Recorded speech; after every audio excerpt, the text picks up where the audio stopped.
अब एक और चीज़ देखें, जब आपने अब माइक्रोसॉफ्ट वर्ड ओपन किया तो अब आपको कोई टेक्स्ट चाहिए। अब देखें आपके पास तो कोई लिखा हुआ मटेरियल तो है नहीं, बजाय से मैं ऐसे करके कोई उल्टी सीधी चीज़ें लिखता रहूँ, इससे एक तो मज़ा भी नहीं आता, दूसरा आप प्रैक्टिस नहीं कर सकते। आपके पास एक टेक्स्ट होना चाहिए कि जिसको आप माइक्रोसॉफ्ट वर्ड के अंदर लेके आएँ, तो उसके ऊपर फिर ये है कि मुख्तलिफ ऑप्शंस को अप्लाई करें। तो उसके लिए एक फार्मूला होता है, हम लिखते हैं =RAND bracket open bracket close. ठीक है, ये एक माइक्रोसॉफ्ट वर्ड के अंदर फार्मूला होता है। जब आप इसको अप्लाई करते हैं तो क्या करता है, एक डमी टेक्स्ट आपको देता है। ये देखिए, इसमें इस तरह से क्या होता है कि आपके पास एक डमी टेक्स्ट आ जाता है।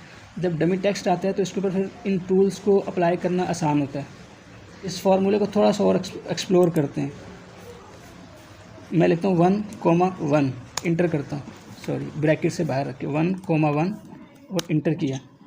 अब इसका क्या मतलब होता है 1,1 का, आपको तो नीचे बताता हूँ। 1,1 का मतलब होता है कि एक पैराग्राफ चाहिए मुझे। ठीक है, अब मैं इसको करता हूँ 1,2 ब्रैकेट इंटर करते हैं तो देखें असल में 2 लाइन्स आती हैं, एक पैराग्राफ आता है। मैंने क्योंकि फ़ॉन्ट साइज़ बड़ा किया हुआ तो इसलिए मैं इसको नॉर्मल रखता हूँ, 11 करता हूँ। तो ये देखिए, इसके ऊपर मैंने फर्स्ट लाइन के ऊपर मैंने फार्मूला अप्लाई किया था =RAND 1,1।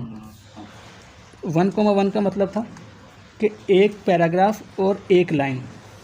देखिए पैराग्राफ, माइक्रोसॉफ्ट वर्ड के अंदर पैराग्राफ क्या होता है ये आपको समझ होनी चाहिए। पैराग्राफ एक लफ्ज़ का भी हो सकता है, एक लाइन का भी हो सकता है, 100 लाइन्स का भी हो सकता है। पैराग्राफ उसको कहते हैं, जैसे अभी देखिए ये एक पैराग्राफ और 2 लाइन्स हैं।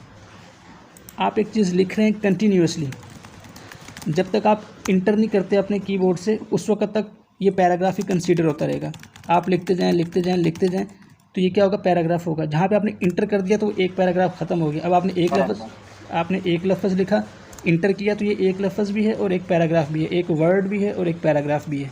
अब आप कहते हैं कि नहीं यार मुझे तो ऐसा करें, मुझे 5 पैराग्राफ चाहिए, मैंने ज़्यादा प्रैक्टिस करनी है, मतलब एक बड़ा डॉक्यूमेंट हो तो उसके ऊपर काम करना आसान होता है। तो हम क्या करेंगे, आप इसको बढ़ा सकते हैं। आपने क्या करना है, रैंड लिखना है और 5,5। इसका मतलब है कि 5 पैराग्राफ होंगे और हर पैराग्राफ के अंदर 5 ही लाइंस होंगी।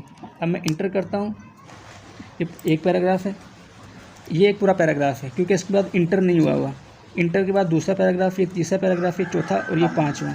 और हर पैराग्राफ के अंदर 5 लाइंस मिलेंगी आपको, 1 2 3 4 5। ठीक, ऐसे ही ठीक है। तो ये आपने फार्मूले के साथ ना बड़ी प्रैक्टिस करनी है, क्योंकि ये फार्मूला और फिर इस फार्मूले के अंदर आपने अपनी मर्ज़ी से डाटा लिखना है। जितने पैराग्राफ चाहिए उतने पैराग्राफ लिख दें, जितनी लाइंस चाहिए उतनी लाइंस लिख दें।